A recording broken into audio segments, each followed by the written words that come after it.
Mes pradedam Linksmasis žaidimas.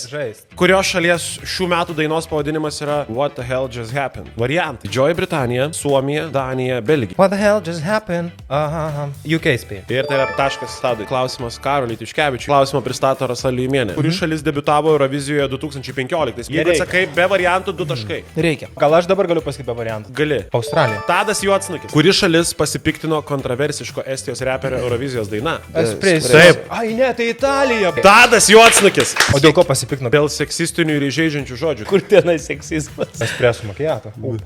Kuri šalis 94 metais debiutavo Eurovizijoje ir iš karto užėmė antrąją vietą? Rumunija, Lenkija, Estija ir Vengrija. Lenkija. Tik 94 Taip, metais. taip. Nu ten pirma mašina, kai buvo išrasta ir jie tada jau galėjo atvažiuoti. Kurios šalies atlikėjos pavardė yra tokia pati kaip garsaus Eurolygos krepšininko? Aš skiriu 3 taškus už šitą. Prancūzijos, Vokietijos, Sakartvelo arba Ispanijos. Prancūzijos. Tadas pro šalį. Nu, Sakartvelo nebus garsus Eurolygos žaidėjas. Bus Sakartvelas. Karolis Tiškevičius. Šengelija. Marijam Šengelija. Kuo buvo išskirtinis 60-asis Eurovizijos dainų konkursas? Finale buvo daugiausiai dalyvių. Pirmas bus daugiausiai finale. Rezultatas yra lygus. Žiūrėkit, mano klausimas. Kas atsako greičiau, laimi, nebus variantų. Kas Euroviziją laimi 2007 metais? Molitva, Serbija. Eik tu.